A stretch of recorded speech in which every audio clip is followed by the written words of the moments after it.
Though, we don't know exactly what's going to happen yet, but we got a pretty good idea. And one thing is for sure, there's stuff coming, and we're probably going to see a lot of it as we enter into 2023. And can I just say on that, and pleasure to meet you as well, Hmm. is the reason that they're going to do this, I just want to add the why factor, is because Hmm. crypto and this form of decentralization is truly revolutionary to the point where, although they don't lose full power, there's a lot of power that is lost of those three-letter agencies when people have the ability to interact the way that they do in Web3.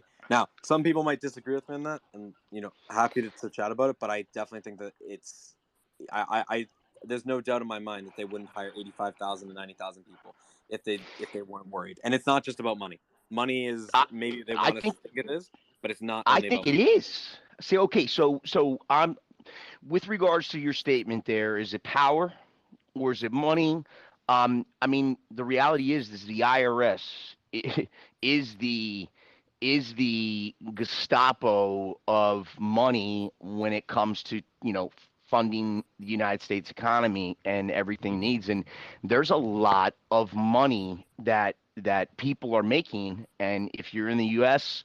Or you file a U.S. tax return, and you're not paying taxes on those gains, that's a lot of money, a lot of revenue that the U.S. government, can utilize to pay down debt and, continue to fund this country's economy. So I think it is about money, in that aspect of things, and they're not going to miss out on a dime. As a matter of fact, I mean, here's just a like off the wall like thought I had. You know, I have about three wallets that I can look on the blockchain and I can see them, but I lost the seed phrases. They're gone, literally gone. One of them was on a hard drive to a laptop that just had an unfortunate accident and broke into 1,000 pieces, and but it's gone. I have a feeling that the entity that one day we are able to access these wallets through without a seed phrase, or there's going to be something. I have a feeling it's going to be a government agency of some kind that does it, or a contractor hired by the government, because how can they tax me? What if these wallets hold cryptocurrency in them, and over time, if this crypto goes up, how can they tax me on money I can't touch? So they're inclined to find a way to get me access to these accounts so that I could take my gains and then pay their taxes or pay the taxes. So, I think there's a lot of interesting stuff coming up, and yeah, it does, without question, have money involved in it, but the power aspect thing, I wouldn't take out of the equation either. Definitely. To, And I just want to say quickly on that point, because I eventually have to jump very quick here. But the reason I think it's more about power than money is this, and it's definitely about money, but I don't think it's only about money. And the reason is this: if they were after money, I think that they're going to go for every single nickel and dime that they can, which I don't think they won't. But again, there's gonna be a very distinct line between the guy that makes $500 and doesn't claim anything, which, full disclosure, claim, like, you should claim everything, pay taxes, like, that's all, like, everyone should be doing that. I'm not encouraging not. But what I'm saying is, the reason that it's about power is I believe they're going to pick a few key people or key companies or key rug pulls or whatever it might be.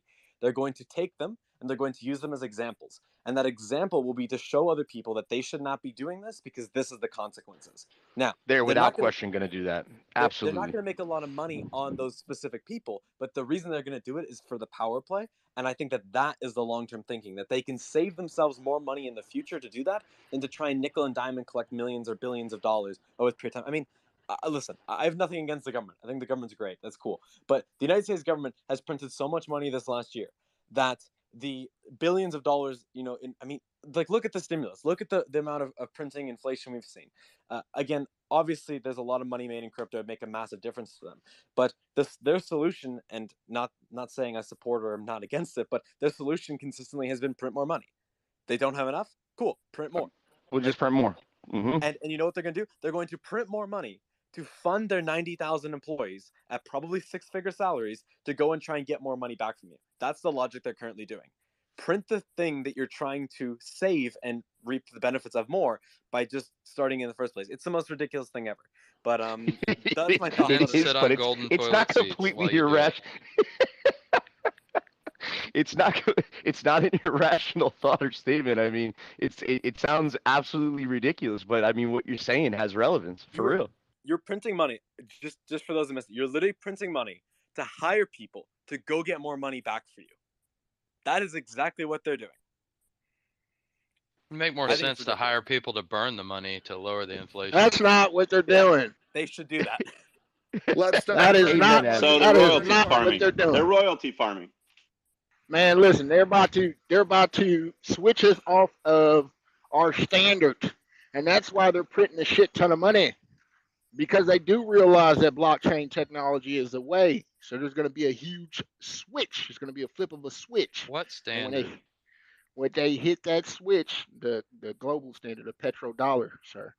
When they hit that switch, it's over with. Right? And this technology has the ability and capability to trace and track every transaction.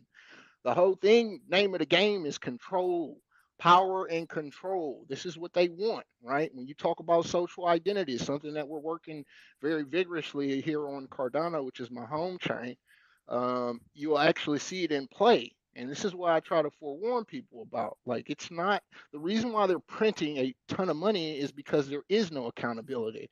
So when everything goes up and hyper stagnation inflation takes over, right? They're going to say, people are going to say, well, how is this possible? It's the same thing that led us to the creation and integration of Bitcoin, right? During the global economic collapse, you had Occupy All Streets. And then what do you see? Blockchain technology. Oh, we're reckless spending, no accountability. Here's the answer right here. So what we've been doing from there is just building the technologies so that they can integrate it into the global structure. We are not there yet. Once we get there, it's over. It's lights out. That's the real plan, man. So it's not, they're not coming to chase your money down and hunch it. No. They don't want to do that. What they want to do is create a metric to where they can censor and monitor everything and everybody all at once. Once that is implemented and they can then verify the DIDs, the social identifications, there you have it, man. It's checkmate. I love it. I just want to say very quickly, I got to run. Thank you guys again, especially nice chat with you, Sibian. The host. It was a pleasure speaking to you guys. Definitely looking forward to coming back and tuning into the space again. Thanks again. Take care. Later, buddy. Hey, Sigmund, thank you for coming by, man. Have a good day. Thank you. Love, that's interesting. Perception that you bring up there. It's almost as if this whole thing was planned long before anybody even realized that it was here. And makes perfect sense to me. There is a chance. I think. Let me put my my thoughts on this. Just following kind of what Love was saying. I feel like first they also need to turn those IOUs that they sell. I think they're gonna turn those into crypto assets and then sell them, and then extract some crypto from those IOUs, because people are gonna buy that as in the form of crypto in a way, so they can collect on that end the coins available, or for the people that and then they can control the coin itself on their public wallets, right? So that's that too. I think that's one step before they go in and try to flip the switch, like you're saying, right? I feel like there is another step before that switch flips, which is, I come from Brazil, where at some point we had like 3 or 4 currencies running at the same time. So I'm kind of used to the fact that the devaluation always is followed by a replacement, and then they try a couple. It might work on the first one, it might not, and then they need to adjust and make that a how can I say, uncertain in a way.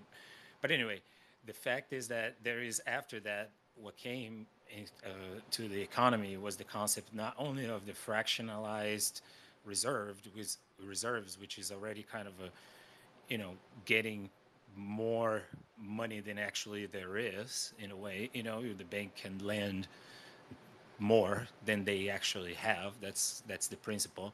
But then that transfers before the big bang of let's find one currency that works. In the case of Brazil, is real.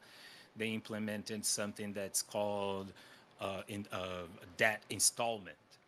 And I see already kind of the outdoors in America, I think that's kind of the last resource is kind of when you let people land, but they don't max out their landing power because it's created they allow banks to do installment services. So which means is that, let's say you go there, you buy a TV or something, let's say $1,000.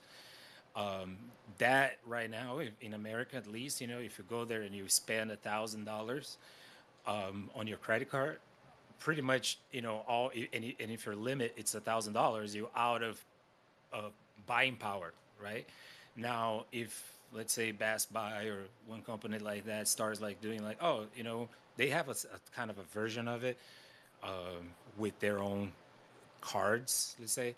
But then when all the cards accept and every service accepts that kind of behavior, what happens is that you go there and then the first installment for that TV is $100. You bought $1,000 TV, but you only paying $100. Now you have $900 that it is supposed to be committed to that TV, right? It's still available for you to use, and that's the installment process, and that sucks a lot of money, and creates a lot of debt, because that is how money is created in a way, Can I chime in for a minute? Of course. Comad, welcome to the stage. Comad up here. Feel free to chime in, my friend. So, number one, you all make valid points. Okay. And I agree with a lot of the perspectives that most of you guys have shared. However, I'd like to go one step further and say they, meaning the United States, Russia, China, Europe, wherever, doesn't fucking matter, can't do a fucking thing we, as the people, don't allow them to do. So if you do not want the government involved, then it is your job as much as it is mine to keep them the fuck out of it where they don't belong. Because the only thing at the end of the day that any of these countries and the United Nations are after is control. It's not even about fucking power. It's not about money. It's about control. If they have control over us, just like they did with the COVID pandemic, oh no, everybody's dying. And yes, I had somebody die during the pandemic, my daughter, because she was forced to get the fucking Pfizer vaccine when it first came out and died of a stroke 2 weeks later. Never had a stroke history, never had a health issue, not once. It's about control. If you allow the control to come in, then it's going to happen. You're absolutely right. That's why I keep telling you guys, fuck them. Keep them out. They got no fucking place in this. The whole reason the blockchain was created and the whole reason that decentralization was created was to be powered by the people. We are those people. We. Not James. Spoken, folks. This is an absolutely great point to make. And, we are the people. This is exactly right. Not James, not Eugene, not Dope, not myself. We aren't the people. Everybody in this fucking room right now are the people. Everybody whose project involves an NFT or a game or music or movie or the fucking blockchain. Guess what? Those are the people. Those are the ones that we need to say, no, enough's enough. Fuck the SEC and fuck the United States and fuck the United Nations. They don't have any place here. And I don't care if they shut me down, because guess what? You might shut me down on one account, but with my intelligence, I can pull up another one just like that. I don't care. I love my country, and I served my country for 6 solid years, 90% of which was served overseas in combat. And I would gladly do it again, but I do not agree with everything that my government does. And this is one of those things I don't agree. Kumar, can I propose a question in response to your statement? Because I agree with you 100%. So, how is this done? How do we tell them to go shove it? How do we tell them to mind their own business? How do we keep them from doing this. I mean, we're seeing people getting, hacked and scanned, wallets getting drained. Each time one of those events takes place and a major hack takes place, or there's a major rug pull, people lose a lot of money. Every time one of these things happen and reports are made, I mean, I've had stuff stolen from me. I do reports. I file reports. I file police reports. I mean, I'm even in a situation where I got a class action lawsuit that I'm going to be a part of because it was like a Ponzi scheme. So, with all of these things, each time something happens, it weakens the ability for the people to say, yeah, we can handle this. Stay out of our business. You're not going to control this. The people are. But there's so many people, more and more coming every day, that are fucking that up for us. What do you think about that? I think that the people are responsible to build these things then and comply and to be, humans and treat humans with respect. And I know that that's never, I'm saying it like, oh, it's all butterflies and roses and shit. But like, I wish everybody was a nice guy and wasn't a thief, right? I'm just saying though, but like the people, we need to build these things. The builders need to build I the fucking love you, compliance Cubs. into it, bro. I love you, bro. I love you. You nailed that shit on the hammer with the head. Dude, that is exactly where I was going with it. It's Let's us. do it. We need to implement the systems as a decentralized process. Here's an example. One of the reasons that I can't stress enough, every single person in this space right now should have no less than 5 fucking wallets. None. None of you have any excuse for having less than 5 wallets. None of you. And none of them should be on the same fucking service. I was just going to say that, Komars. He does not mean you have one MetaMask account and you just open up other wallets, but it's all under the one seed phrase. You're saying, go ahead. I'm saying you need to have. I have 13 So wallets. my question is, Komard. Yeah. What happens when somebody does rug an entire project? Who enforces the back end there? Good question. Yeah. So here's a perfect example. I'll give you a perfect example. Okay. A while back, there was a project known as OK Bears. They're still kind of around. They're pissed off because not OK Bears created a derivative, and now they're in legal action. Bullshit. OK Bears should have never even fucking thought about that because they didn't clearly state on the NFTs whether they were releasing IP rights or not. Fuck, sucks to be OK Bears, but get over it. Okay. You dropped the ball. Period. So now they're going after not OK Bears. Okay. I don't think that's right. Not in the least. OK Bears said, well, this is our property, da-da-da-da-da. Well, but that wasn't in your terms. You never stated one way or the other. Now, on the other side of that coin, I've also stated that numerous times. Every artist, every piece, every collection, if you're dropping something out on any market, don't care what market it is, and you fail to put that IP license, rights, copyrights, whatever privileges you are or are not going to relinquish in the description, then you drop the ball. Don't care what marketplace it's on. Now, by default, OpenSea says, well, if you put it up here, then we're going to protect it as IP rights, and those are your copyrights, and da-da-da-da. Okay, great. So there's step one to protecting those brands that cause the rugs. And by the way, the whole reason the OK Bears or the not OK Bears came into existence is because the OK Bears failed to do what they said they were going to do. Now, that said, the first step was reporting it to OpenSea, which they did, which I do believe not OK Bears got taken down for a while, okay, if I remember correctly. And I might be wrong on that, so if I am, just say so. But no worries, keep going. So not OK Bears got taken down for a while from OpenSea, okay? Now, because of all the legal hype and bullshit that's going on between the two brands, okay, OpenSea's like, oh, man, we own 80% of the market, and we're losing money because these not OK Bears are doing fucking great. No, we're going to bring them back. And that's exactly what the fuck happened. Now, as a consumer, you, me, James, anybody else in this room right now, it should have been your job to say yay or nay on removing the OK Bears, right? Which apparently a number of the not OK Bears did do that. And that was part of the reason why OpenSea reinstated the collection. Now, that is our system. If you see somebody that's a potential rug or that is rugging somebody or not following their roadmap, then it's your job to report that, not only to the marketplaces that they're located on, but to the community. Then guess what? You get the community on board, and all 10,000 of us, 100,000 of us, fucking do the same shit.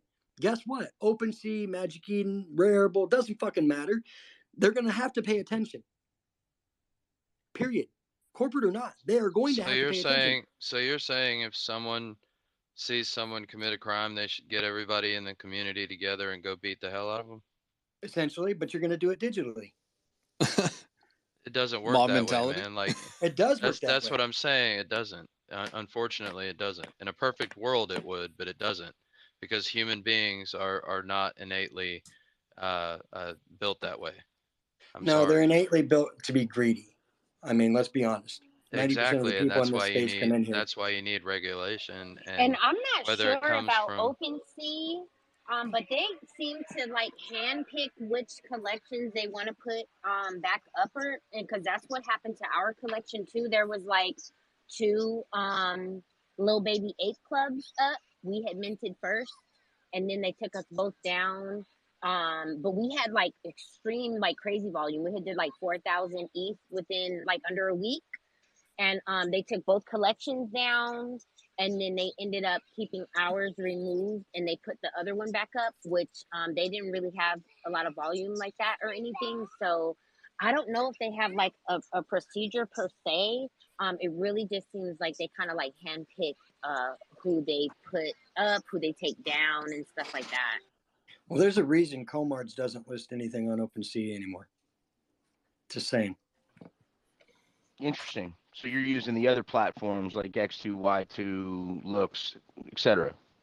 No, I'm actually not using any platform at the moment because there's only one platform I have faith in, being for the people, by the people, and it's not released yet.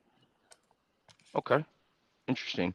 I want to go back to what Avid was saying. Avid, you want to like that? You have that thought still in your head that you were making, where you were like, what's being proposed? I mean, it sounds great in theory, and I'm on board, but there's still those out there that aren't going to follow, or even not follow, but join this movement, this grouping of people, for the people, by the people, that are for the decentralization, and they're for uh, allowing this to work without the three-letter powers that be and the United Nations, et cetera, to come in and take control. We can speak up. I agree. I mean, if people are large enough and speak up, that's the united as one. I mean, it's always been. I've only known it in the U.S., but I think what block or what Web3 and this in Twitter Spaces and the blockchain, what it did is it united us potentially globally. It's something that I think was created, right? It was created not for this purpose, but I think we're starting to realize that we can use a weapon that was created that might be there to connect us all and have us all be tracked, but at the same time, we could turn around and use that against them. However, we do need to build enough. And Avid, I think you were going into something, and I just want to let you finish, if that's cool. Well, I mean, really, I guess the train of thought kind of derailed there, but I can go back into what the main idea is. In a perfect world, that would work. However, the real idea is, you're right, it has connected us globally. So in essence, yes, what Comard's sentiment is a beautiful sentiment, and at the base, I am a true anarchist, and that is not chaos anarchy. That's tribal government. Amen. In a perfect world, people who knew the people next to them would end up selecting their governorship, and that's who would rule them. You know, a true representation of the people by the people. That's the best way to be ruled, by an aristocracy handpicked by the people. But that is in a perfect world. The problem is greed and pride and other human emotions and parts of humanity get in the way. So the thing is, we are already decentralized, but not in the sense that people want. And the problem is, I don't think that there's truly a way to achieve this beautiful picture that we've drawn as this chant that we hold up in the air. I don't think there's really a way to achieve I think it's going to be more of a compromise, where we fight to achieve the regulation as a group, or as a decentralized community, to achieve regulation that is more suited to allowing us to retain our creative freedoms and our creative rights, and but at the same time, furthering mass adoption while protecting those rights, and also bringing in safety measures for the newcomers, but also finding a way to protect those of us who have been around in the space for a long time, or for a short time, or however long you've been here. But the thing Time is is, all relevant, right? exactly, that just kind of meshes together. But I guess the major factor here is, we have to understand that while we all come from different places or different points of view, or whatever, we're all here to build this space into that ideal of decentralization. We're all here to further, or to see how far down we can take this idea down this rabbit hole. And there is regulation coming, but we have this illusion that there's no regulation in place, and I keep trying to push that into the forefront. There's already regulation in place. We buck that, but we live IRL. We talk about these as if they're separate. That's why I said, the next time you see a crime, are you going to go grab somebody in the community and go run and beat that person up? Like, you can't do Right. that, because you're already under the control of the same government that you're talking about bucking. I mean, you literally talk about, don't say the name because they might hear you. That's the point. They're already here. They're not coming, they're here. The only thing we're waiting on is for them to define the terminology for what we're doing. It's so cutting Make their move. edge. It's so cutting edge that they don't have the regulations in place because the terminology hasn't been made up yet for what we're doing. So Avid, that's can I what ask we're a waiting question when on. you're done? Hey, Can I ask wait, a and Go he's ahead. talking about the three letters that we don't say, and I'm up here talking about, are y'all talking about Yeah. the FBI? No, no, no. Chase, Yeah, we're y'all. talking about I'm gonna do better. when we're talking about three-letter agencies, we're talking about any agency whose purview this space is in, right? And it's not limited to just one, right? Because there's all kinds of shit going on here. So let's just be clear.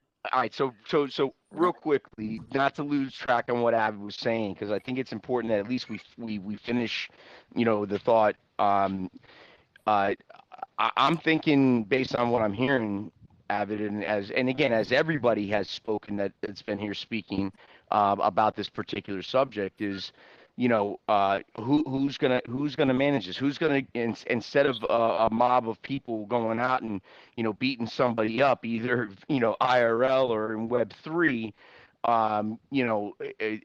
is there a new sheriff in town? Like, is there the Okay. development of the Yes, yes. Web The three point government, is, which is for the people, the by the point people? is Go what for it. the point is what Comard said. Get your paperwork, but let me interject a little bit, Comard. Yeah, go for it. Get your project straight. Get with an attorney and get the paperwork straight, so that not only your project, but your community and your holders are safe.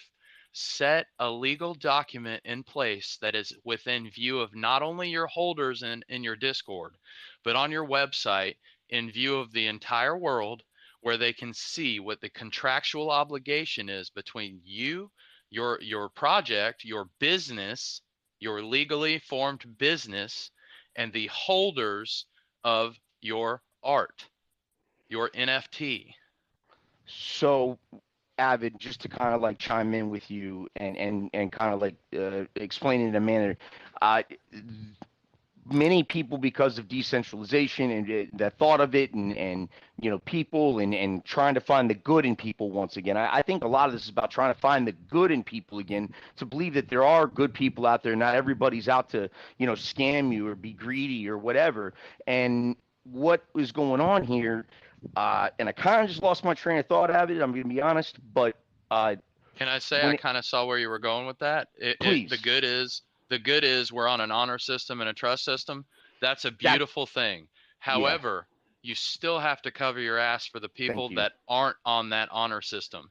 So what you do is you protect yourself and you protect your holders and you protect the value of your asset and you protect your community by forming that legal document and that trust between you and your community so that you're all protected equally instead of your project on one side or your holders on one side. You protect yourselves equally so that nobody can come in from the outside like a regulatory faction or government, or from the inside and rug you, and you go into the future together safely under a legal document that would hold up anywhere in the world because you have a lawyer come in and help you set up that document to protect you so that if you go into a court of law, you have a legal, properly written document that would stand up in front of a judge in Timbuktu or in the United States or in Canada or in Brazil or wherever you Anywhere. go Hmm. that will stand up in that court of law and will protect your project. Whether it's friends, whether it's Okay. family, you like I have seen the largest of projects, lots of money, but being exchanged, invested, put together, and all done on a handshake. That this is the biggest mistake that anybody could make, and formulating a corporation, legalizing your business. Everybody they're so resistant to say that this is a business. Everybody here, if you own an NFT, if you're an investor and you are buying and selling and you are spending a great majority of your time watching charts and watching the movement patterns of floors on NFTs, you're essentially operating a business. All you have to do is formulate that structure legally. And when you enter into a project to build an NFT, to throw an IRL event, so do whatever it might be, yes, discuss it, do it and come up with a rough idea, and then get with the people that know how to structure this legally, not because of the fact that I don't trust my brother, my sister, my mother, my father, my best friend, my brother-in-law, whatever. It's in writing. So down the road, after a bunch of stuff goes down and maybe things don't work out, and there is no, well, I remember it being this way. No, I remember it being this way. Well, we don't agree, so now we're fighting, and it turns into a disaster. And what happens is, in these NFT projects, a lot of these NFT projects that aren't making it, they don't make it not because they want it to be a rug pull, not because they want to do a cash grab. They fail. They're failed businesses. And it happens all the time. I mean, most businesses throughout the course of history fail within the first 2 years. In Web3, things are moving so fast, they're failing in the first 6 months.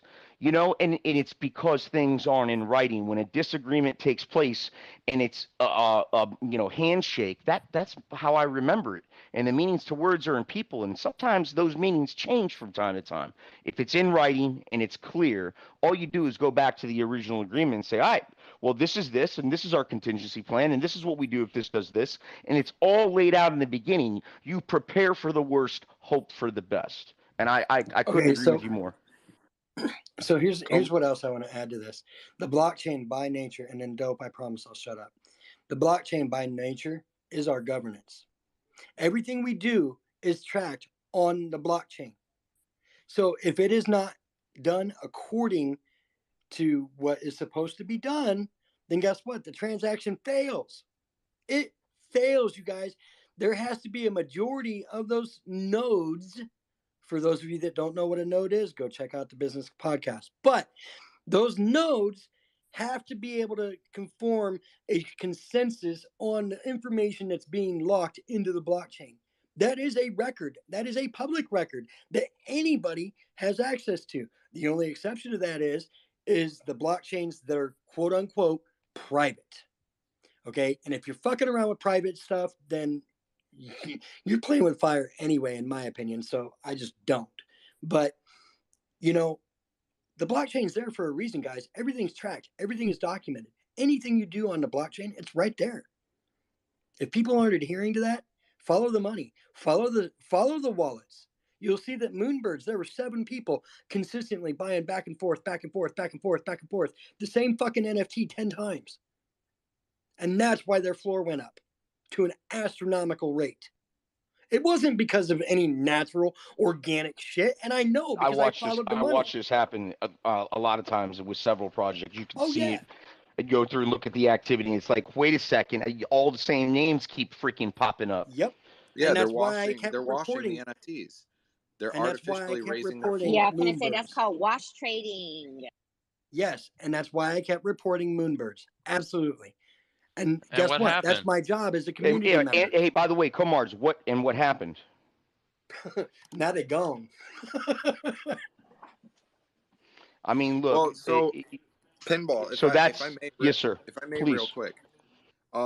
So there's a couple things that were mentioned here that I want to bring to light, right? Or I want to expound on a little bit. So we're talking about having our own governance within here, right? And I think we're seeing that more and more within these smaller, tighter knit communities, right? Because like in this vast Ethereum ecosystem, at least, because majority of the projects that hang out with each other here are, local to one blockchain or another. There are some cross chain, collaborations or what have you, but I digress. We're seeing, things like the sauce on the block, right? With, like Derek G and All Day, where they're bringing, project leaders together to form a consensus on and a report card essentially on new projects in the space. And things like that are happening all over the place here. There's projects popping up like Immutable, which essentially is one blockchain to rule them all. Where ransomware is no longer a thing. Ransoming NFTs is not going to be a thing anymore because you can recall that NFT because it's wrapped in another blockchain. And nobody's saying that these things are perfect. But these are ways that the space itself is growing into its own little, for lack of a better term, local governments. I know that if a certified rug walked into my little tight knit community that I've got with, like Crypto Cave Club, Goat Gods, Crypto Cloud Punks, DiFi, VoxelX, and all these other people that are members of this tight knit little group, we'd be able to spot them out immediately, because we have those rules that we govern each other by. If one of us is stepping a toe out of line, it's immediately called out. And nobody's afraid to share their opinions. And I think that is the true democratic consensus, right? Like when we're not afraid to police each other and let each other know, like, hey, no, that's crap. Don't fucking do that. Because if you do, we're going to fucking blacklist you. And everybody, and a lot of us are so well integrated into other communities in this space as well, that word is going to get around to those other quote unquote little local governments within the community, right? And then you're going to be blacklisted across several of these little ecosystems that we built within this community. So I think that what we're talking about here is kind of already happening, just it's not scaled yet. Right. But people are working very hard behind the scenes to make it a reality because it's something that's needed. Because if we're not doing it, who's going to fucking come in here and do it? Somebody's going to come in here and fucking do it. Pretty much. But And that's where the again, governments are coming in. they're already in charge. Like they don't have to come in because they're already here. But they're in That's charge because they can tax us. That doesn't equal shit. no, they're in charge because they can come and arrest you if you break a law. That's why they're in charge. They That's, can that's arrest what I you for keep not saying. like Tornado Just to come in cash. here, guys. Just to come I in here with mean, a quick one. Look at the OpenSea case of the insider trading. Look at that guy. There's actually right. regulations to this space. I mean, Right, that's why but they're in charge. They're in charge because you're a citizen of that country and you abide by their laws. That's why they're in charge. Yeah, they're but in Avid, charge. this is the thing though. Even if they so they may be, let's say they are in charge. I'll humor you here for a minute. So they are in charge, right? So what about all these projects that are coming in here and are walking away with, $50,000 of people's hard-earned money, $100,000 of people's hard-earned money, and nothing's happening. It's because at the end of the day, this centralized entity walking in the door here and kicking people around that are doing bad shit, they're not kicking they're only kicking the big players around, people that are walking away with millions of dollars. I can promise you right now, if I go to, I'm a part of a rug pull revival, all right? And I can promise you right now that our FBI contact, if I walked in the door to him right now and said, hey, this guy stole 50 grand from the community, that guy's going to tell me to fuck off, because it's not worth their time. It's not worth the man hours that have to be put into the investigation. And they're not going to end up coming out on the other side with anything feasible that justifies the action. So no, I don't Now think that you're they're completely regulated. hold on. I never once said that they were completely regulated or completely in control. All I said is that the laws are the same in both worlds. So What let I'm me saying let is what I'm saying is we're already subject to the same laws. There's just no enforcement. Yeah, But so, the the thing penalty is is, not going to be the same for everybody. It's just not. right. And that's the other thing. What I would say to that too, Avid, is that a policeman, whether it's, I don't care what country it's in, okay, they come arrest you simply because they thought you looked at them funny, okay, and like you intimidated him. Oh, I was scared of him, so I shot him. We hear it every day. It happens every fucking day. So right, but we're arguing semantics now. We were talking about the structure of things. Like this is personal opinion. I'm just simply stating that the structure of the space is not Wild West. We're subject to the laws. I wasn't talking about enforcement of them. We were asked about regulation, and the fact is we are simply not at a state where the regulations can be enforced because the nomenclature hasn't been come up with yet, but we're already subject to the laws of the land. So, like, for example, Miramax Films is suing Quentin Tarantino, who designed Pulp Fiction, because he created 7 NFTs. 7, you guys. Created 7 NFTs from the film Pulp Fiction, which, by the way, by all rights, Quentin Tarantino owns the movie. Okay. However, the contract with the Miramax Films didn't state anything about the fucking NFTs for this. Why? Because it didn't even exist when Pulp Fiction came out. Okay. So now they're fighting over semantics. Again, who's going to win? Miramax Films, hands down. Why? Because they globally have way more money than Quentin Tarantino. Now, does that make it right? No, hell no, it don't. So, do you have people like me that's boycotting Miramax Films for that shit yet? Well, fuck yeah, you do, because that's not right. That's his movie. But we're not All right, arguing I'm right gonna and wrong. We're real quick, talking Avid, if I about. can step in here, if you don't mind, I'm just gonna pop in here real quick. I think what we want to do here, I think we're getting a little off track, and what you guys are talking about is without question relevant. And I think it's definitely something that could straight up be a real fun and James, maybe hear me out on this. Could be a fun way to have a debate competition, and have voters and stuff like that. It could be a fun thing to do. Well, this is Rochambeau style. exactly what this is, and we'll leave the Rochambeau for a later space. But this No, space is definitely something that we're gonna do. Of course. Go ahead. I'm sorry, James. But my point is just simply, maybe we reset and get back on the track of, wrapping up this part of the conversation and the fact that if the people continue to do the right thing and band together, group together, For the sure. good ones, the good people, we can do a lot if we are a larger group. And It's so the about more building we can do of communities, cross collaboration, working together, not being intimidated because maybe somebody has an idea that's similar to yours, and if you help them out or if you don't beat them, then they beat you. And there's I always say, my I'm gang apparel. And by the way, my stocks show up tomorrow by 4:30. I'm so excited. I start shipping out everybody that's bought. But I got socks, and there was other people out there that had ideas too.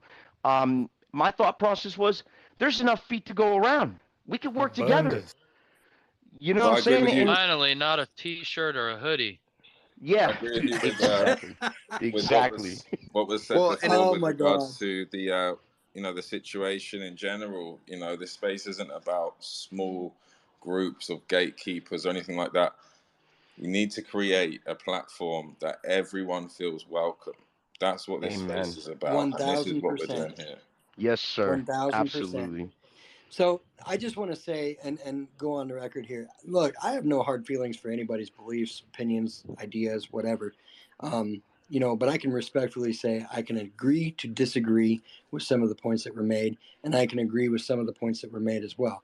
But that being said, guys, at the end of the day, I just feel like it's up to us to determine what does or does not happen on the blockchain. If we're not doing our part, then shame on us, and that's all of us. It's not just any one person. It's the group as a whole. And I feel like that the blockchain was built for us to be able to get out from underneath the thumb of our governments, and we're inviting them in, and I'm not okay with that. So, but James, I love you, bro, and I'm sorry I couldn't stick around longer. It's getting close to time for me to have to depart for the day, and I got a couple things I got to take care of. Great conversation, great space as always. Thank you for hosting, and I love you, bro. Keep doing what you're doing, and I will try to pop back in again soon.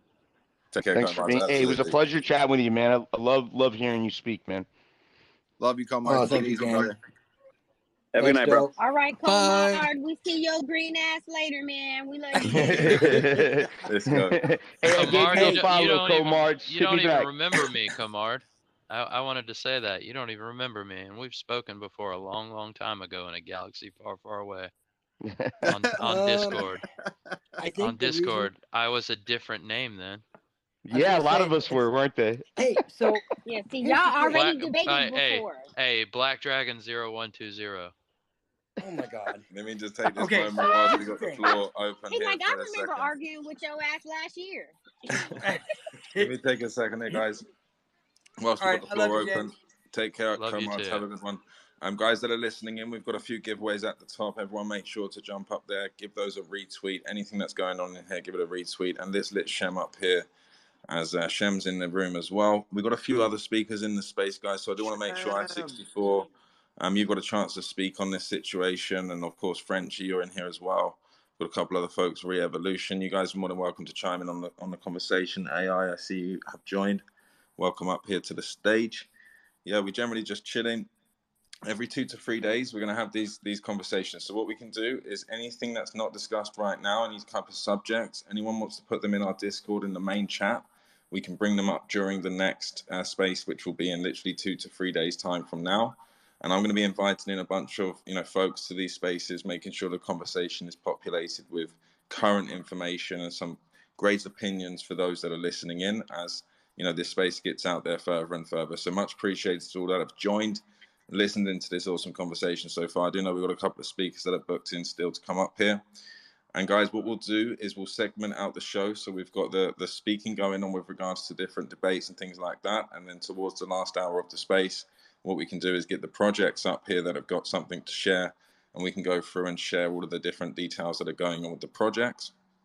So that's absolutely welcome. But really the space is about the conversation and definitely about discussing things that we're all seeing going on every day in the space. I think this conversation is definitely a good one that we've had so far with the the different regulations and things like that. And most certainly, something that I would say is that, we've all got to be self-regulating, right? I'm regulated because I regulate what I do as a person.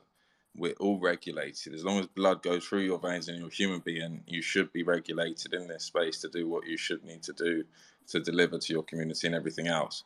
So that's a really good subject and definitely one, that's great to focus on. But I think, there was a couple of good points. The point that, there is existing regulation and that people are being, for example, even retrograded for things that they've done on the blockchain with regards to, let's say, insider trading, just for a thing. There's a lot of that going on, of course, and there are people that have been kind of caught up with in that respect as well. So it's not just, everyone should do what they like and everyone can do what they like, but there are, of course, anonymous wallets out there. You've got literally anonymous states that trade on the blockchain, entire anonymous states, that trade on this crazy blockchain technology. So there's a ton of things going on that you've got to take into consideration. But yeah, it's definitely a great conversation. Let's welcome up Shem. And say hello to Shem. That's the morning time over there. Shem. Hey, buddy. Good morning. Sharon, what's good, baby? Everything, man. Everything. I had a couple of things to do this morning, so I'm a bit late. But yeah, loving the conversation. Loving the conversation. This sounds like an Aussie. This Hey is an Shem, Aussie. can I just say I love that you're still rocking the 100 and the Dude, solidarity I fist. DM'd him. Dope, I DM'd him, bro. I'm like, you and your fucking 100s. They just Dude, came back the other day, and I was told it was Android, and I'm so angry. I updated everything, and now my phone's like crashing and all types of crap. Nope, I still have a phone. That's got the 100 and the solidarity fist emoji. So super happy about it. Antenna up on it? Yeah. You know, it's got one of those boxes that I have to crank the thing on the side, you know, to get the battery.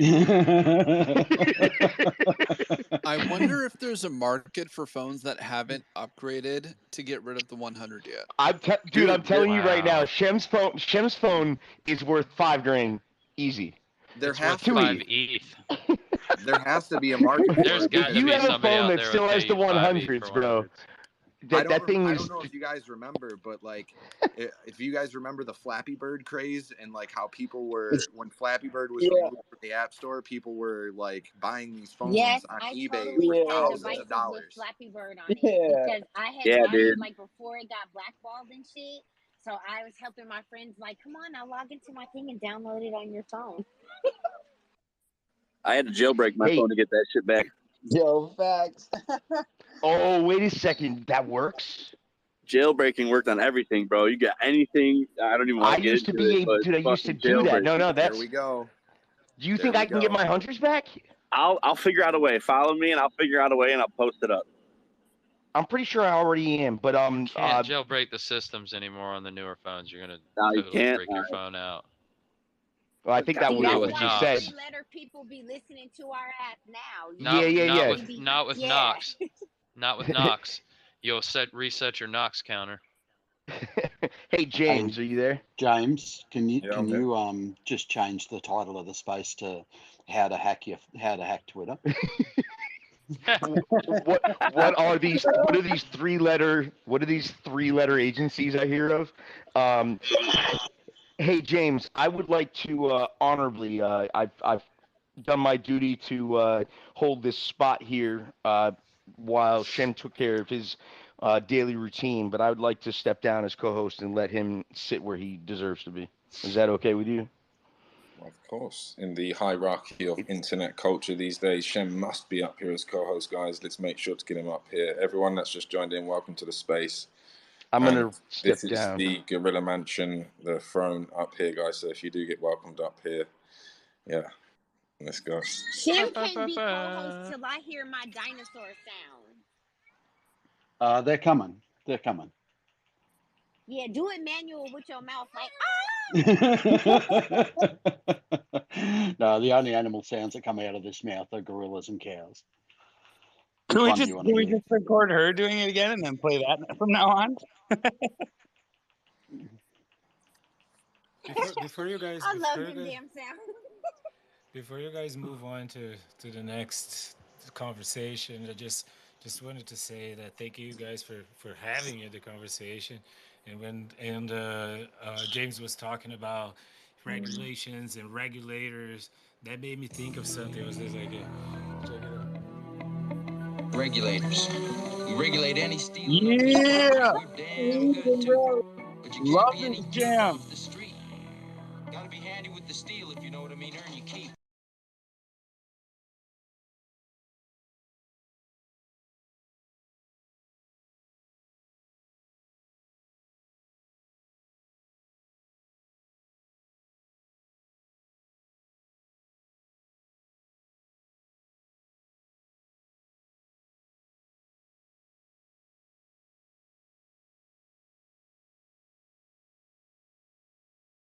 One and me with some brothers shooting dice, so I said, let's do this. I jump out the right. Said, what's up? Hey, we old as hell. We old, Gio. I know you old. Let's go. Always welcome some music in the mansion, 100%. Well, all right. That is the jam.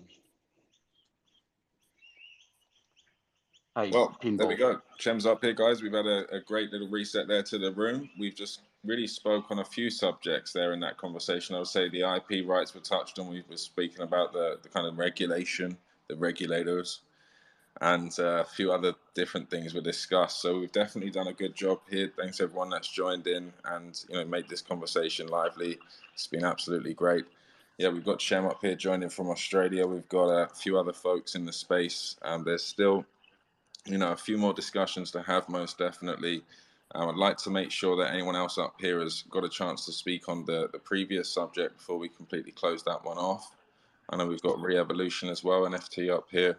You guys are welcome to speak, of course, as well. And I see we've got a hand up.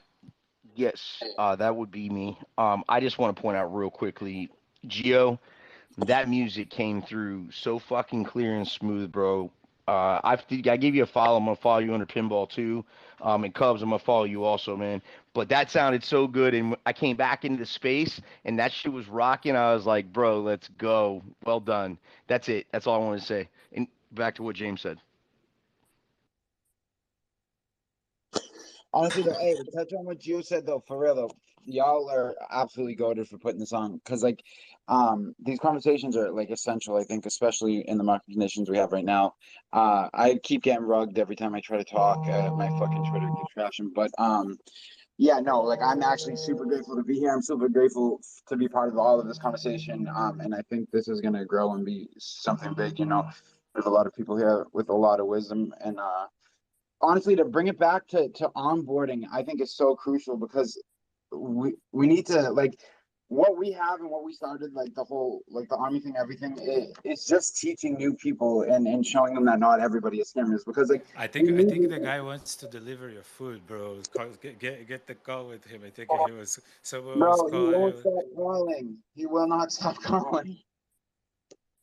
Bro, those guys have no patience at all. Hold on. It's the 3-letter agency. Brother, I'll be right back. Hold on. It's regulation calling. Do you send them my way because I just had a. Sorry to cut you off. Go.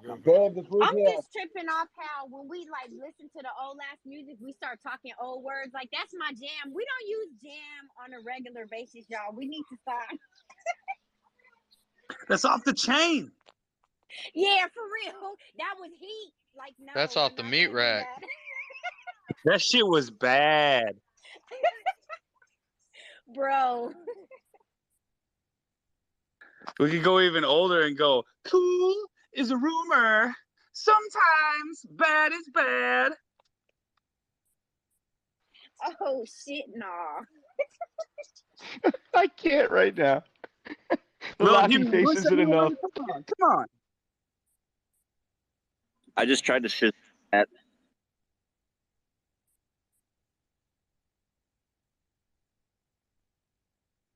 All right, let's hear back 64. You were saying, I'm sorry, man. That was my bad. No, you're good. It was just honestly, it was just I'm grateful for Gorilla, for everybody here for putting on this space, and I think it's very very much needed, and I think like a huge focus we should just put on in general as a community is onboarding, and because without new people we have no innovation, no change. We need new people entering the space. You know what I mean?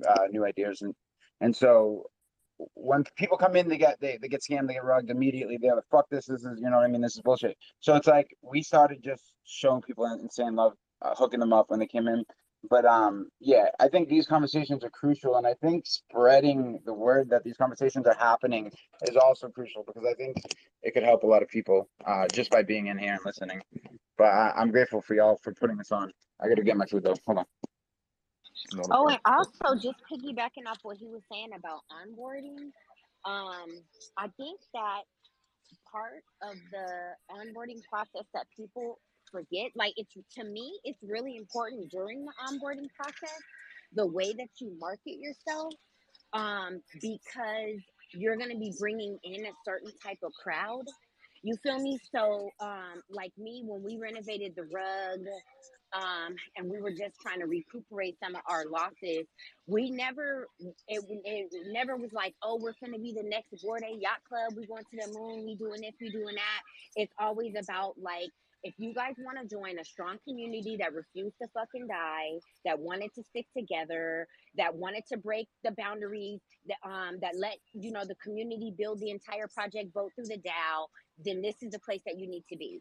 You know what I mean? And planting that seed really early, and when we see our community like navigating and talking about the floor, we'll address them like, hey, you guys, let's just remember where we came from. We didn't start out with all these seed investors and these all this money and with this expensive mint. We gave out half of our supply for free to the people that got rugs.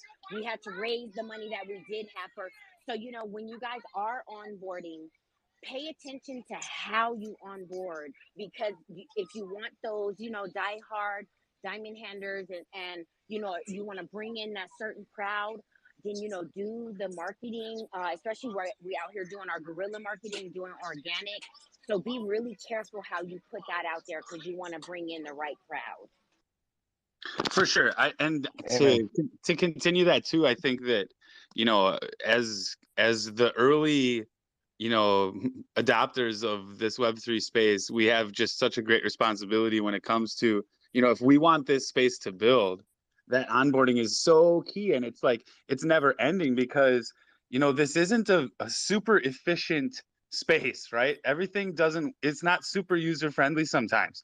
And it's kind of like playing poker. I play a lot of poker, and people that want to learn, it's not a cheap hobby to learn. There's going to be some bad days and bad moments and bad nights and bad runs, and but if you want to learn it, it takes time. And I think that obviously having people you can rely on is key. Any new users having that so-called mentor, I guess. I had one. I had someone that got me into Web3, and I think that's important, whether it's just bouncing ideas off of, or sending them a screenshot before you do something and get scammed for your first time, because it happens to everyone, right? But that those moments are what keep people that decide to dip their toe in. It's when that happens, the results and outcome of those moments is going to determine what whether they stay in the space, whether they onboard more users themselves, or if they decide to go tell someone, yeah, I tried NFTs, fuck that. So the onboarding is so key, and I don't think it can be overstressed, because there are learning curves, there are rites of passage, so to say, and it's not super efficient. So we do have, it's a never ending obligation, and as community members, it's on us, if we want it to grow, that we be that. I think it's also really important to make sure that we do it not just on Twitter Spaces, but on a variety of platforms, because you never know where other people are going from, right? If we want younger users to come into the space, we need to make sure that content is being produced and then put onto Instagram and TikTok, because that's where their attention is already going. Google released a study not too long ago where they found 40% of Gen Zers are using Instagram and TikTok much in the same way that much like everybody else is using Google as a search engine. So they're going to these social platforms, these video and image production platforms, to basically look for the same information that we're trying to put ahead in these spaces.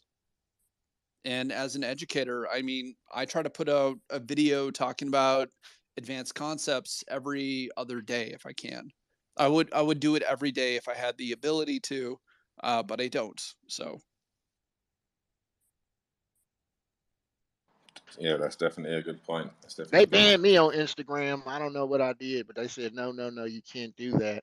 So I no longer get any promotions on Instagram. Maybe TikTok. But yeah, you gotta tread very carefully when you're using those social media platforms. It's not as accepting as Twitter is when it comes to Shit, I had NFTs got and banned crypto. from my Twitter, y'all. I had to fight for this account to come back here with y'all. See what I'm saying? Hey, I got, ladies and gentlemen, I got a roll here, man. I've got a space I'm hosting in a little bit. uh, doing some gaming stuff we got coming up on Saturday. Um, it's Kingpin Gaming Fall Guys tournament. I believe Gorilla Mansion, you're putting a team together, if I'm not mistaken. Shem, I don't know if you know about this, but you're putting a team together, I imagine. It's free to enter. Grand prize is 2-day stay at MGM Grand, as well as 1 ETH for the grand prize winner, and a lot of other stuff being given away. But we'll be talking about that from 8:30. I don't want to steal anybody from here, but it's recorded, so you can go back and listen to it later. But we'll be talking about what's going on, how it goes down, and the tournament is Saturday. It's free to enter, enjoy, have some fun, and play Fall Guys. And we'll be live streaming on Twitch. But this conversation has been incredible. I want to say bye on a note like, we talked about onboarding, and onboarding is key, no doubt about it. But one of the things that I think we as these minds in here, and everybody that's been listening in, and whether you've been a speaker, you've just been observing the conversation and hearing all these different perspectives, and delivered in such a professional and respectful way. This space here, man, Gorilla, Shim, and anybody else who's put this work to put this community, Chase Murder, put this together, man. I gotta tell you guys have done a fantastic job, and I will be back whenever you guys come back again. Just let me know. I appreciate you.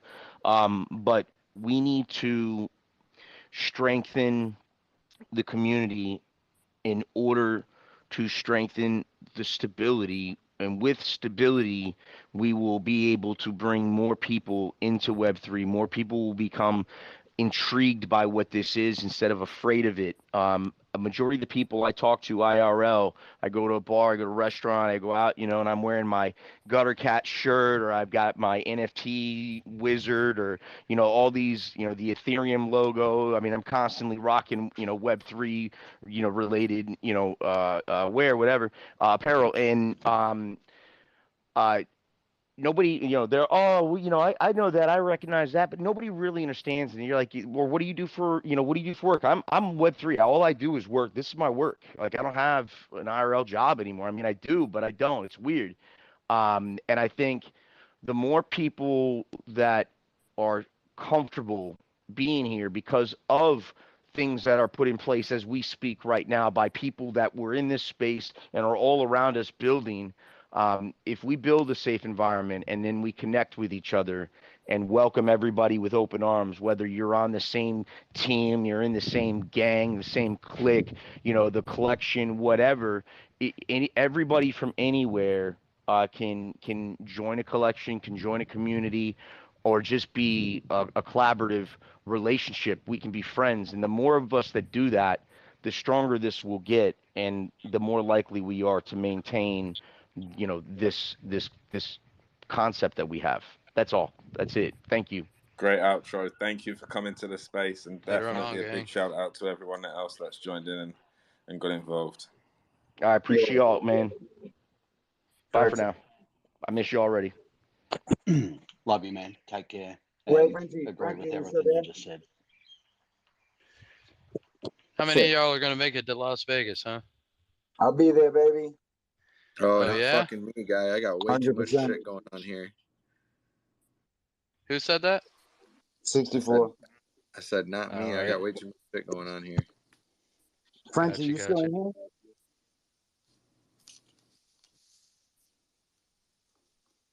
I'll be there Thursday. What day is Vegas? Or what are y'all doing? I'm gonna Starts be in Vegas, Friday. but it's in October. Starts Friday and runs through Sunday. I'll be there Thursday through Monday. But hey, I will let you guys in on a little bit of alpha here. So we are Dope Dopes Mafia, Gambling MFers, and Boys Club UK, because they've got a USA rep. We're all partnering up. Well, me and the founder of Gambling MFers, Rob, and Sean from Boys Club, we're partnering up to throw NFT Detroit. We're meeting with the city. I believe it's the first week of October, to try and corner their event planning budget, so that we can essentially make them pay for an educational event. and we pulled a guy on from the city that does a lot of cannabis events. And he's already got relationships built within this city council. So, yeah, it's going to be pretty exciting. We're in the planning phases right now, but we're throwing it in June of next year. Let me know when you guys start looking for speakers. Oh yeah, Look, absolutely. he said cannabis, NFTs, and Detroit. You feel Oh me? yeah. You know that's gonna be lit. Oh Yeah, yeah. we got to set that gorilla stage up so you guys Give me a can have booth. the Gorilla Mansion AMA. Oh, you already know, bro. Afar. Hey, I'm a half baked holder, right? You're what now? Let's go. I'm a half baked holder, right? Hey, awesome. Gorilla, y'all should start making them gorilla sounds like on the movie Wakanda when they was like, ooh, ooh, ooh, ooh. Y'all should start doing that shit. We do it all the time. That's always happening. Okay. But yeah, anybody like Eugene, if you want to get with me on the back end here, I'll definitely run over some stuff with you, and we can talk about getting you in there. And half then baked is a sounds like a plan. Yeah, and then Gio, I see you're an artist yourself. If you're looking for any stage time, because Hart Plaza has an amphitheater in it. If you're looking for stage time or anything, I would say get with Sean from Boys Club, or I can direct you to him if you want to shoot me a message, and we can set something up with you as well.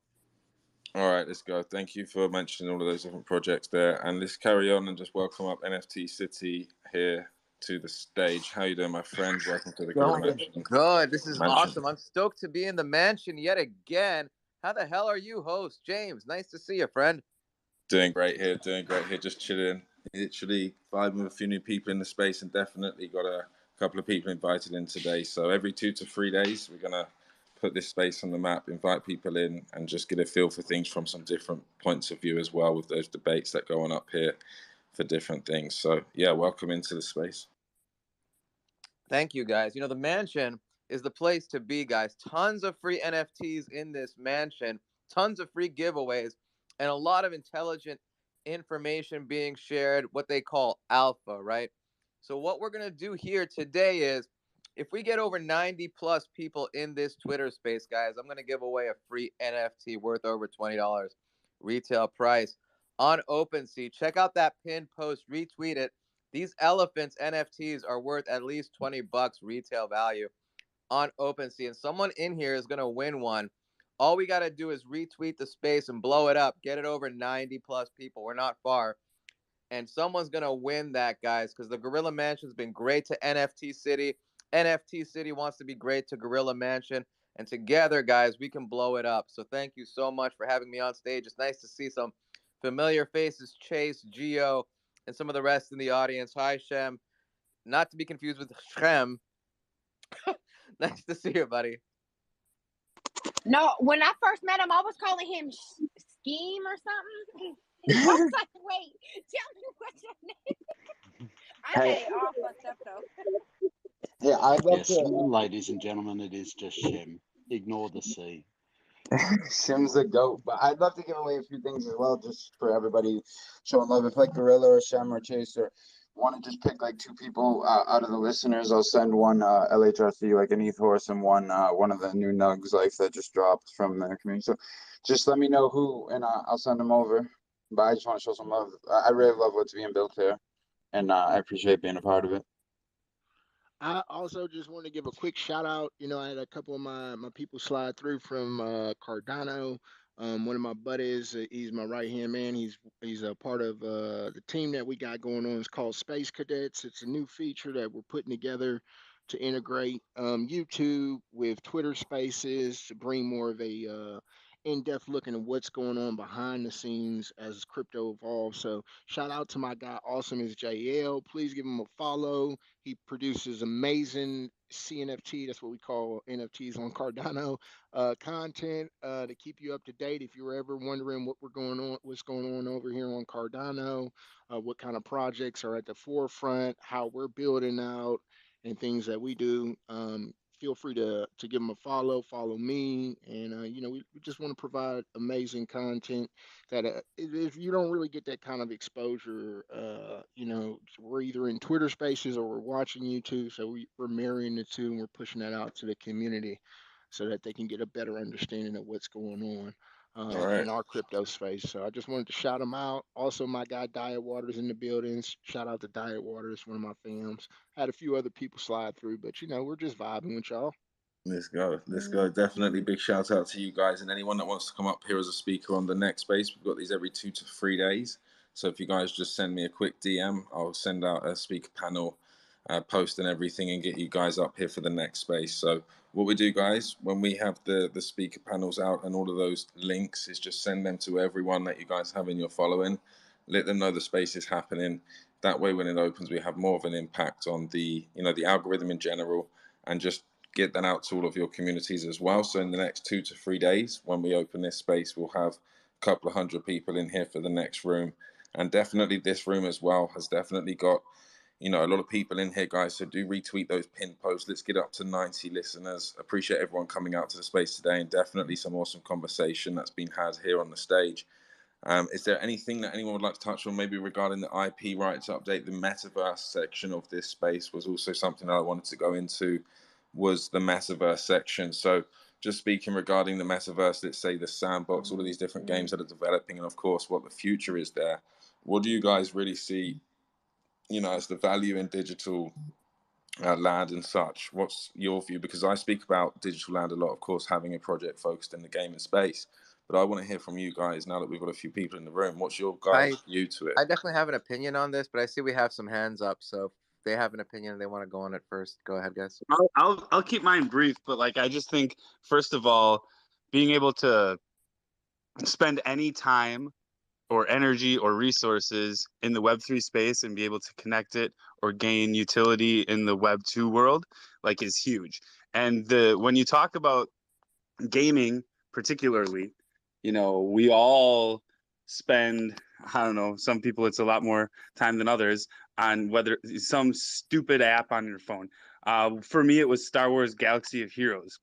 I don't know if there's any Star Wars Galaxy of Heroes fans out there, but I'm ranked 34 in the world. But I've been playing it for 9 years, and I don't play it anymore. And that time's just wasted. It's nothing now.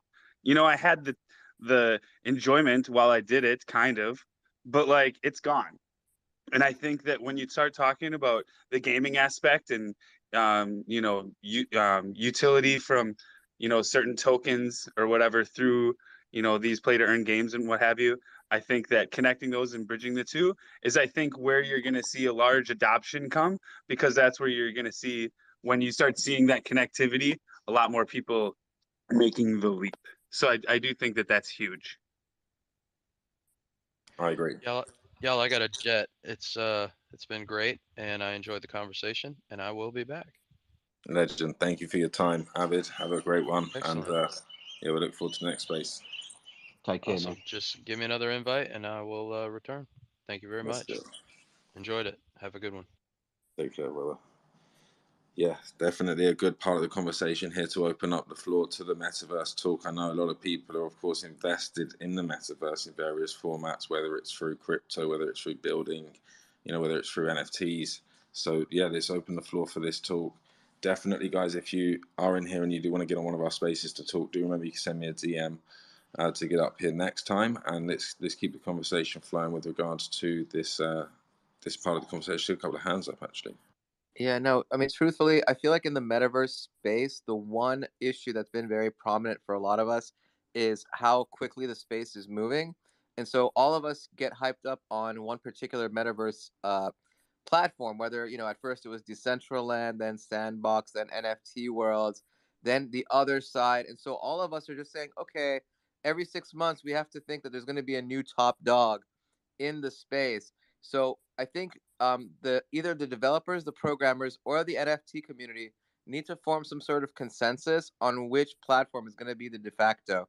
Will it be Decentraland? Will it be Sandbox? Will it be other side? Because if we're all being pulled in a bunch of different directions, and then next year there's going to be another metaverse that we all have to get hyped about, what's going to happen to us? We're all And they do this because they get the commissions, they get the ETH going.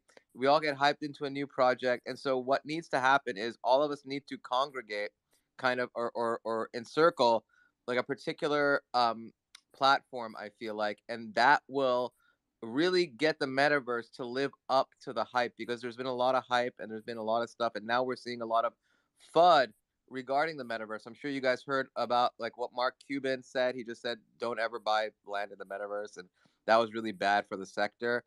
But you know, I don't want to hog the mic, but that's one of the things that I've been frustrated with, is that these guys, the programmers, the community, can't seem to decide who's going to be the leader here, and we'll just go to some other people. I think I actually want to jump in on this. So,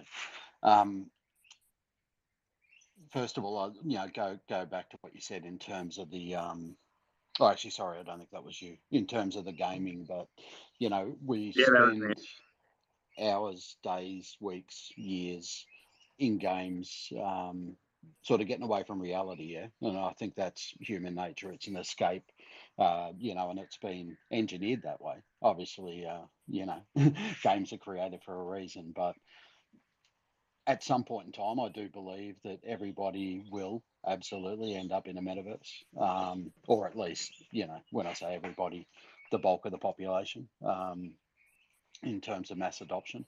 I think in terms of the platform, it'd be nice to sort of get together and decide on that, but everybody is still going to be, or not everybody, but people are still going to be out there doing their own thing, creating what they believe is, the perfect metaverse. I think where the challenge is, how do you link all of these metaverses, via portals, and be able to go in there with one avatar and have that avatar either, change to represent that metaverse, or, remain as it is, And I'd like to see them remain as they are, because if you could get a gorilla in this format into Sandbox, like, I don't know, that'd be pretty damn cool, I think. Hey, y'all hear that shit in the back that sound like birds? I thought Shim had a bird. He said that's pterodactyl noises, man. No, I didn't say they were pterodactyls. I'm pretty sure it's Pinball actually that reckons they're pterodactyls. But yeah, now they're pterodactyls. Yeah, he was talking one day. I was like, hey, what the fuck is that in the back? You got a bird, bro?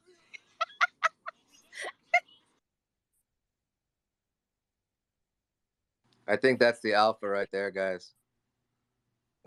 Pterodactyl alpha. What's going on? Yeah, Shem's got his own Jurassic Park.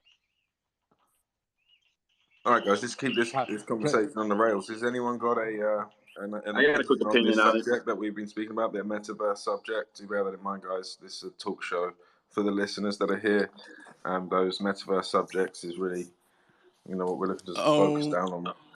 Okay, so I think there's a misunderstanding of what the metaverse actually is. It's not a virtual place. It's actually the entire internet in its third generation. That's why we call it Web3. So because it's the entire internet, there's only one metaverse. Like, the culture has definitely been using it, or as a buzzword to describe, like, virtual worlds with NFT assets, or, sandbox games or whatever. But by the very definition of what it should be, those are not metaverses. Those are virtual worlds. There's actually a scaling model that we can put into place to define what it should be. So you have your virtual worlds, right? Or portals, or instances, or levels. And those are all appropriate to talk about what that is at the base level. And then you have the platform made up of many similar worlds that are being created, and that would be called a metagalaxy or a virtual world cluster. And then the entire ecosystem, for what it is, would be called the metaverse. And when we remove the term metaverse, what are we actually describing? We're actually describing the immersive internet, which is the digital layer of AR and VR over our own, with, blockchain assets, right? And that's what it really is. So we can talk about, which one's going to be the biggest or the best. And the problem is, yeah, you might go to, the Facebook version of, of a virtual world, Horizons, actually. Or you could, go to the ice cream shop, which is just a simple experience, which doesn't have any actual NFT assets as part of it. It's just an experience or an advertising model.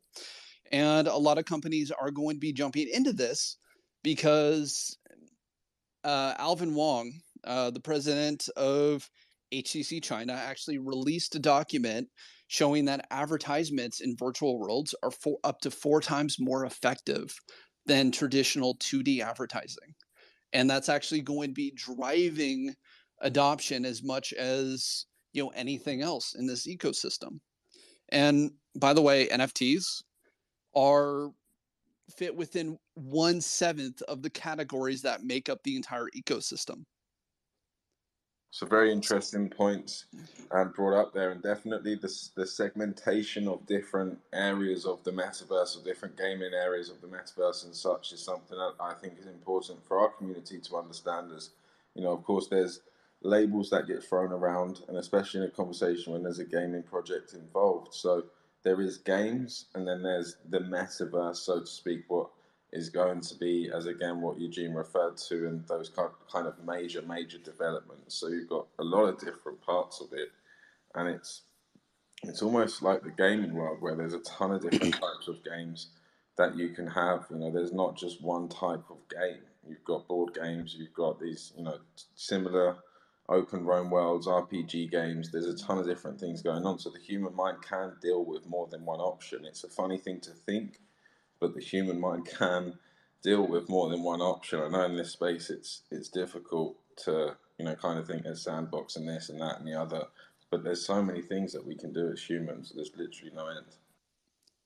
It's really so it is a little concerning to me when you do have these people who are like, come to my metaverse, and they use it in such a way as an absolute definition, and then they turn around and go, hey, we don't know what the metaverse is going to look like because we're still building it. Well, yeah, you just defined it. It can't, using the term as kind of like a catch-all term is actually very problematic. And I think that's something we absolutely need to address as a community. I agree with you. Okay, so wait, how are we breaking it down? Okay, so what? Web 1 is what? Centralized internet? No. Web 1 is read. Web 1 is simply read. Web 2 is read and write. Web 3 is read, write, and verify.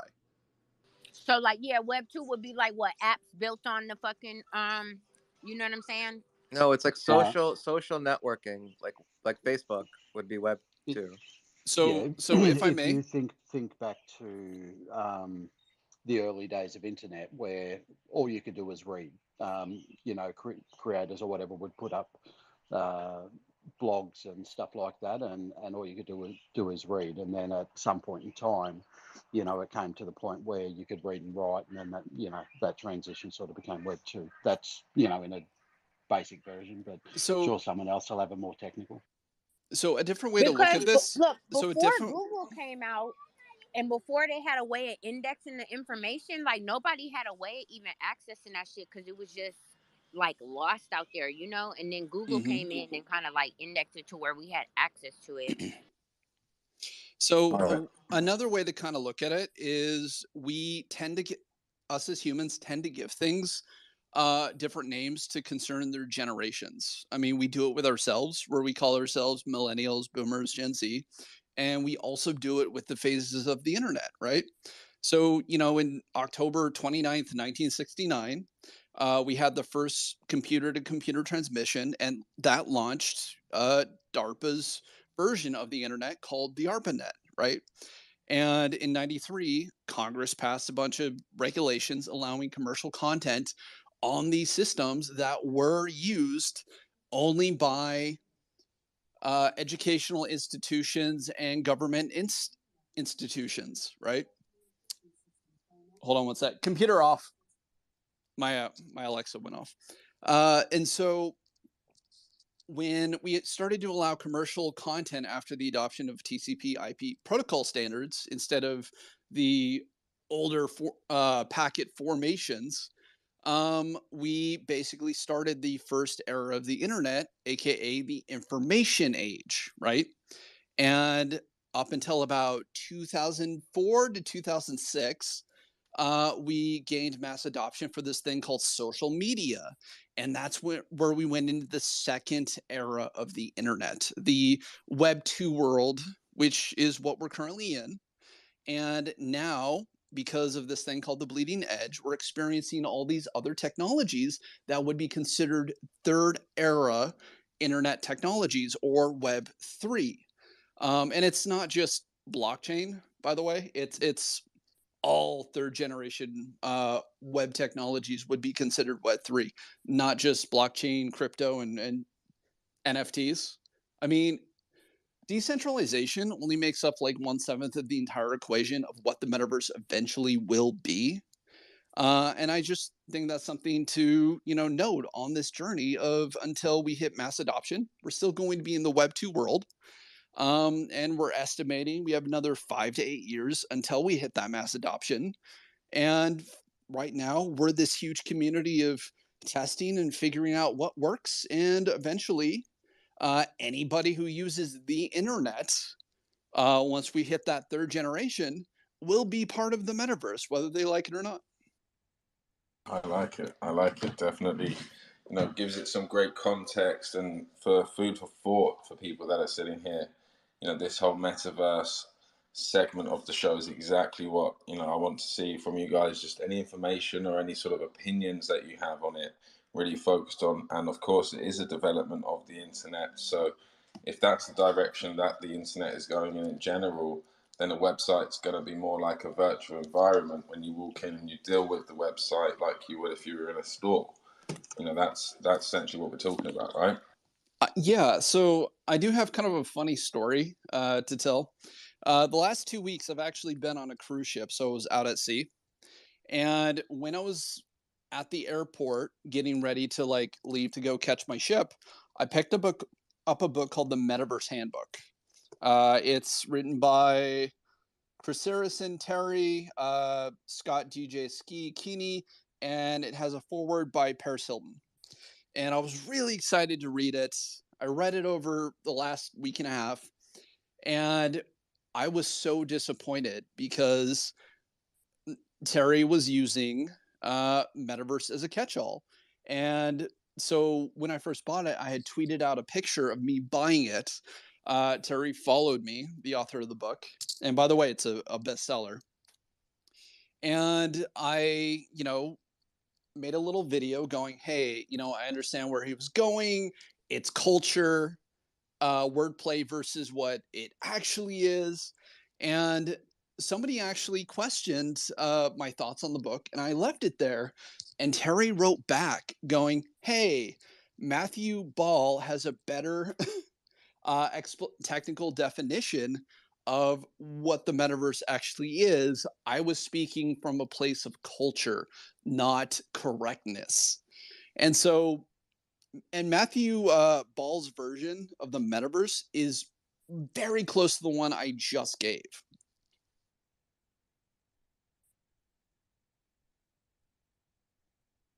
I got you.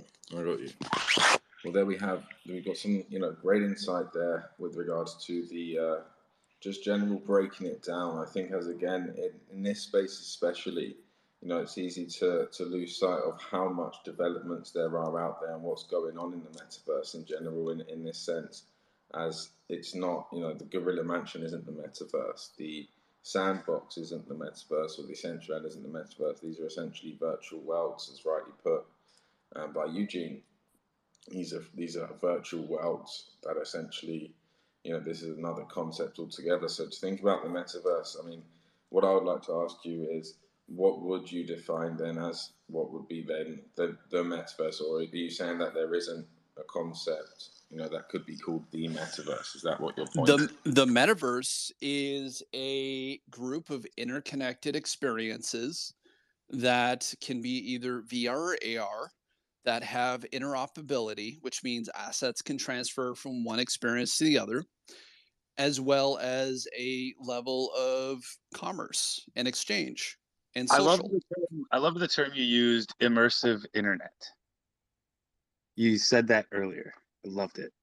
Thank you so much. I love the concept that you bring there, because like when I talk to people about the metaverse, like there's this common misconception that, every project has its own metaverse. And that's just weird to me, right? Like the metaverse is the metaverse, but we have all of these sub ecosystems of the metaverse that exist. You can't really put a blanket statement on it. I have these conversations with a friend of mine. His name is Laying Paint. About how deep we can go into the metaverse, right? Like, I can be sitting with Chase is on the other side of the country, and I can be walking through the metaverse with Chase, and pop into Starbucks, and I'm a dog, and she's a Medusa head ape, and we pop into Starbucks and order ourselves some coffee, and next thing we know, it's at our front door.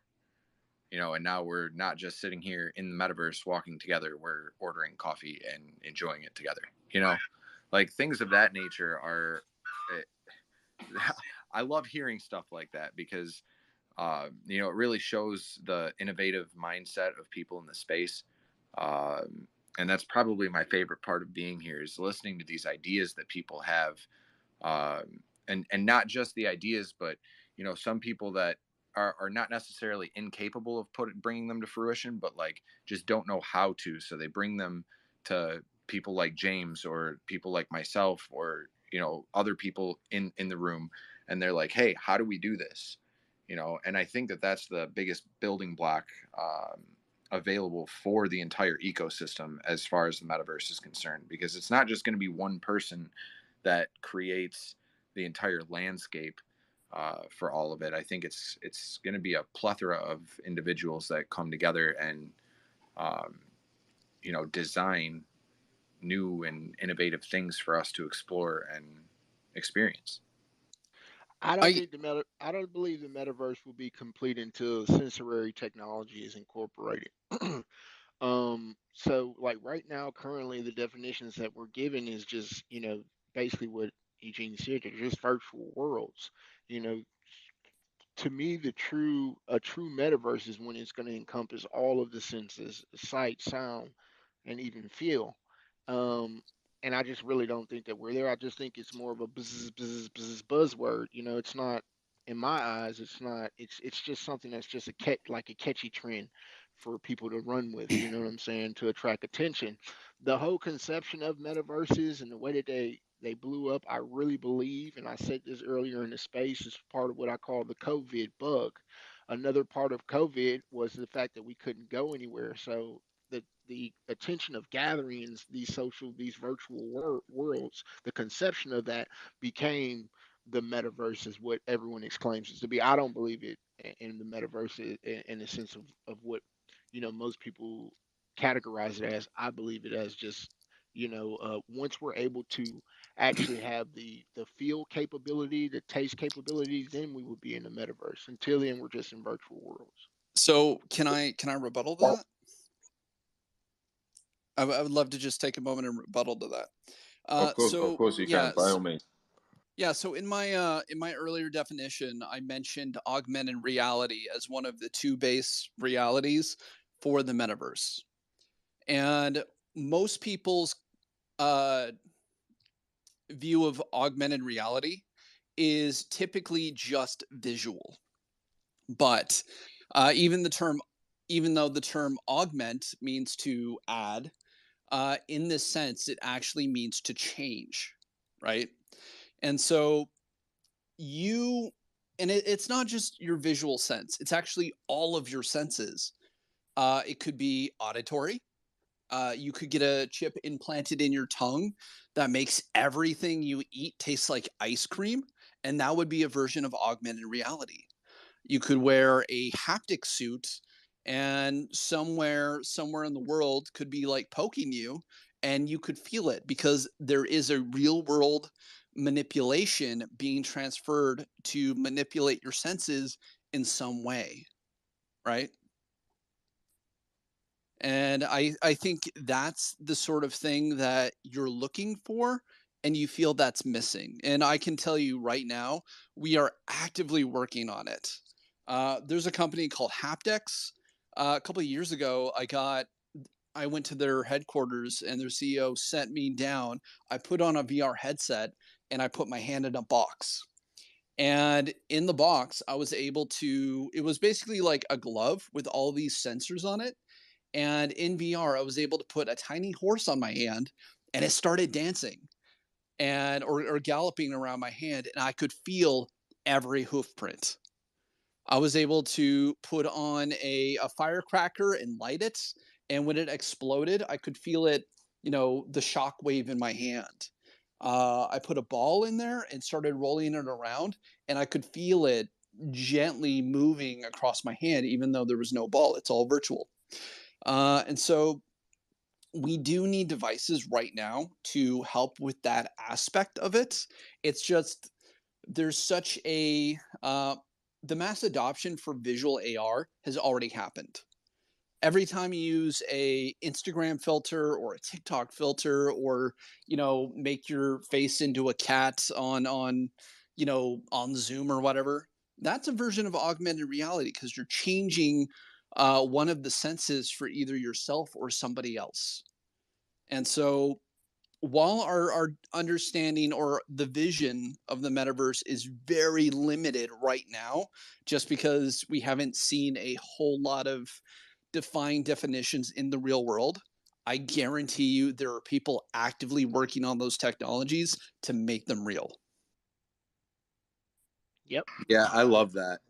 I absolutely love that, because like at the end of the day, we may not have a full immersive experience, right? But with all of our senses, but I think for me, for me at least, anything that is altered or is not this physical landscape could be considered metaverse or different reality, alternate reality, right?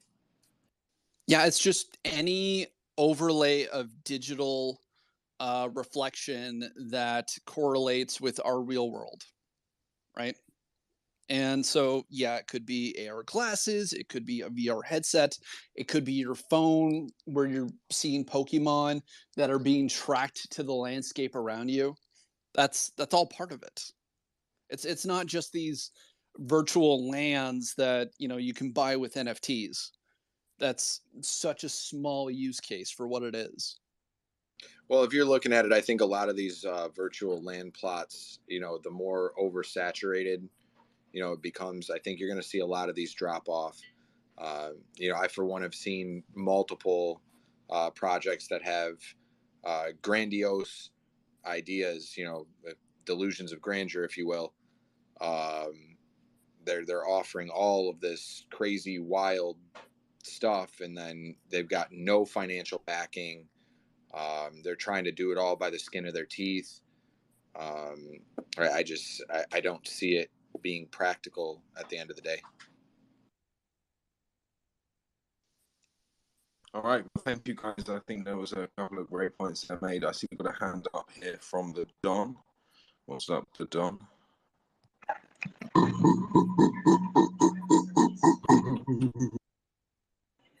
Hey, what's up, guys? What's up? What's up? A lot of interesting topics, man. A lot of info coming out. Nice to hear it, man. Just to tap into the last subject at hand. One thing I haven't heard mentioned, which I think is the thing that's going to create the metaverse as everybody wants it to be, is inclusivity. Because we could all have the perfect metaverse that uses all our senses and everything that we want, and haptic suits and all of that. But if the guy that's poor, let's just be frank, let's kick it in the pants. If the guy that is poor can't get into your metaverse, then is it a metaverse?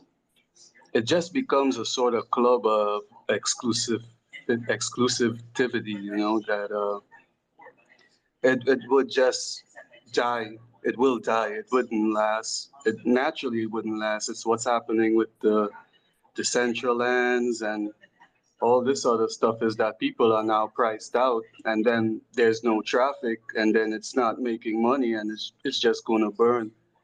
The root of the thing to have it like what we're dreaming of is for it to be inclusive to everyone, despite of your finance or your, despite of anything, just the ability to just get in. And we're just not at that place right now technologically, but definitely we could be there one day if the main principles of community and people coming together and investing and all of that, which encompasses NFTs and crypto and all of that, if it's done correctly and not greedily and not, you know, everything that I've heard said today and wished for could be the reality in the future. And the crowd today, believe it or not, is not as stupid as it was a couple of years ago. I mean, majority of people into crypto and NFTs have lost money, they have lost assets, they have lost stuff, and they're not as dumb as people make them out to be. Like now, like people actually do research now. The issue is now that they're coming up with new ways to outsmart the already savvy investor into NFTs. But definitely, if a community, and by community, I don't mean like project community, I mean the general community. It already started where I've seen people joining up projects to form like conglomerates, so to speak, so that they could really challenge like resources into a particular task. And the good thing about technology is that once you have the people available that know of the technology, then they could all come together. And it's not really a matter of finance then, it's just a matter of putting all our capabilities together to create anything that we want to through this platform. And you know, I think once we stay true to like the actual root and the reason of the whole thing, then we'll get exactly where we need to be pretty soon. So you can definitely make the same claim about any financial barrier, right? You might have people who are in a country that don't have access to cell phones or very low computers, low cost computers, who can't come and join this Twitter space today. That doesn't mean that Twitter is a dead platform.